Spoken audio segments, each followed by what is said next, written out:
Hello दोस्तों, आप सभी लोगों का हमारे चैनल में स्वागत है। यदि वीडियो अच्छी लगे तो मेरा चैनल सब्सक्राइब जरूर कर लें। सभी लिखिए जय श्री राम। चलो वीडियो स्टार्ट करते हैं। प्यार का चस्का।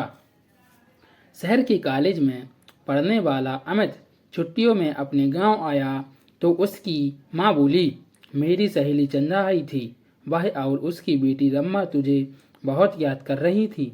वह कही गई हैं कि तू जब गांव आए तो उनसे मिलने उनके गांव आ जाए, क्योंकि रंभा अब तेरे साथ रहकर अपनी पढ़ाई करेगी। यह सुनकर दूसरे दिन ही अमित अपनी माँ की सहेली चंदा से मिलने उनके गांव चला गया था। जब अमित वहां पहुंचा तो चंदा और उनके घर के सभी लोग खेतों पर गए हुए थे। घर पर रंभा अकेली थी। अमित को देखकर वह बहुत खुश हुई थी। रंभा बेहद खूबसूरत थी। उसने जब शहर में रहकर अपनी पढ़ाई करने की बात कही तो अमित उससे बोला, तुम मेरे साथ रहकर शहर में पढ़ाई करोगी तो वहाँ पर तुम्हें शहरी लड़कियों जैसे कपड़े पहनने होंगे। वहाँ पर यह चुन्नी बुन्नी का फैशन नहीं है। कहकर अमित ने उसकी चुन्नी हटाई तो उसके हाथ रंभा के चुड़ैल चुड़ैल उभारों से टकरा गए। उसके छुअन से अमित के बदन में बिजली के करंट जैसा झटका लगा था। जैसा ही झटका रम्मा ने भी महसूस किया था। वह हैरान होकर उसकी ओर देखने लगी तो अमित उससे बोला, यह लंबी चौड़ी सलवार भी नहीं चलेगी। वहाँ पर तुम्हें शहर की लड़की की तरह रहना होगा। उनकी तरह लड़कों से दोस्ती करनी होगी। उनके साथ वह सब कुछ करना होगा जो तुम गांव की लड़कियों शादी के बाद अपने पतियों के साथ करती हो।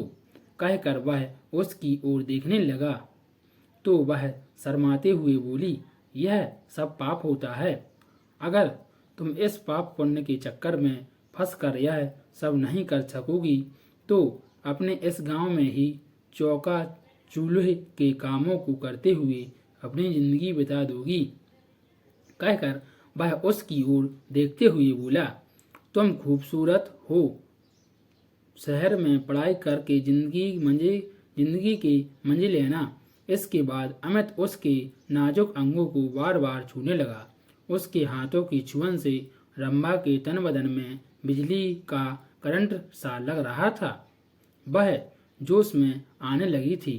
रंभा के माँ बाप खेतों से शाम को ही घर आते थे, इसलिए उन्हें किसी के आने का डर भी नहीं था। यह सोचकर रंभा धीरे से उससे बोली, चलो अंदर पीछे वाले कमरे में चलते हैं। यह सुनकर अमित उसे अपनी बाहों में उठाकर पीछे वाले कमरे में ले गया। कुछ ही देर में उन दोनों में वह सब कर लिया जो नहीं करना चाहिए था। जब उन दोनों का मन भर गया तो रंभा ने उसे देसी घी का गर्मा गर्म हलवा बनाकर खिलाया। हलवा खाने के बाद अमित आराम करने के लिए सोने लगा। उसे सोते हुए देखकर फिर रंभा का दिल उसके साथ सोने के लिए मचल उठा। वह उसके ऊपर लेटकर उसे चूमने लगी तो वह उससे बोला, तुम्हारा दिल दोबारा मचल उठा है क्या? तुमने मुझे प्यार का चस्का जो लगा दिया है। रंभा ने अमित के कपड़ों को उतारते हुए कहा। इस बार वे कुछ ही देर में प्यार का खेल खेल कर पस्त हो चुके थे, क्योंकि कई बार के प्यार से वे दोनों इतना थक चुके थे कि उन्हें गहरी नींद आने लगी थी। शाम को जब रंभा के माँ बाप अपने खेतों से घर लौटे तो अमित को देखकर खुश हुए। रंभा भी उसकी तारीफ करते नहीं थक रही थी। वह अपने माँ बाप से बोली, अब मैं अमित के साथ रहकर ही शहर में अपनी पढ़ाई पूरी करूंगी। यह सुनकर उसके पिताजी बोले, तुम कल ही इसके साथ शहर चली जाओ। वहाँ पर खूब दिल लगाकर पढ़ाई करो। जब तुम कुछ पढ़ लिख कर आ जाओगी तो तुम्हें कोई अच्छी सी नौकरी मिल जाएगी।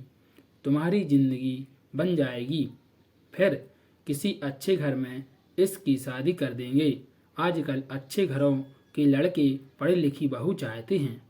रंभा की माँ ने कहा तो अमित बोला, मैं दिन रात इसे पढ़ाकर इतना ज़्यादा होशियार बना दूंगा कि फिर यह अच्छे अच्छे पढ़े लिखों पर भी भारी पड़ जाएगी। रंभा की माँ ने अमित के लिए खाने को अच्छे अच्छे पकवान बनाए। खाना खाने के बाद बातें करते हुए उन्हें जब रात के 10 बजे गए तब उसके सोने का इंतजाम होने ऊपर के कमरे में कर दिया। जब अमित सोने के लिए कमरे में जाने लगा तो चंदा रंभा से बोली, कमरे में 2 पलंग हैं, तुम भी वहीं सो जाना। वहां पर अमित से बातें करके शहर के रहन सहन और अपनी पढ़ाई लिखाई के बारे में अच्छी तरह पूछ लेना।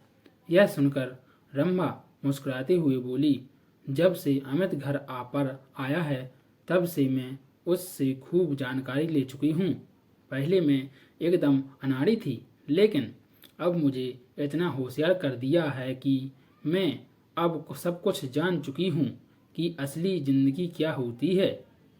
यह सुनकर चंदा खुशी से मुस्कुरा कर उठी।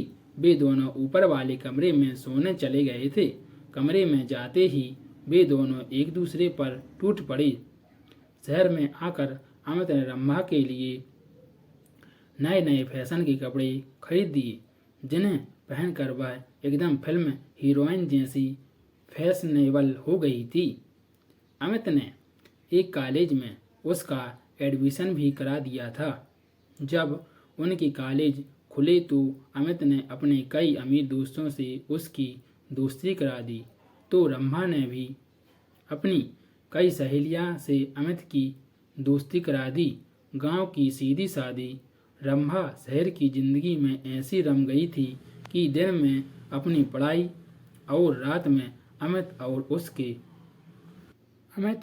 उसके दोस्तों के साथ खूब मौज मस्ती करती थी। जब रंभा शहर से दूसरी लड़कियों की तरह बन संवर कर अपने गांव जाती तब सभी लोग उसे देखकर हैरान रह जाते थे। उसे देखकर उसकी दूसरी सहेलियां भी अपने माँ बाप से उसकी तरह शहर में पढ़ने की जिद करके शहर में ही पढ़ने लगी थी। अब अमित उसकी गांव की सहेलियां के साथ भी मौज मस्ती करने लगा था। उसने रंभा की तरह उनको भी प्यार का चस्का जो लगा दिया था।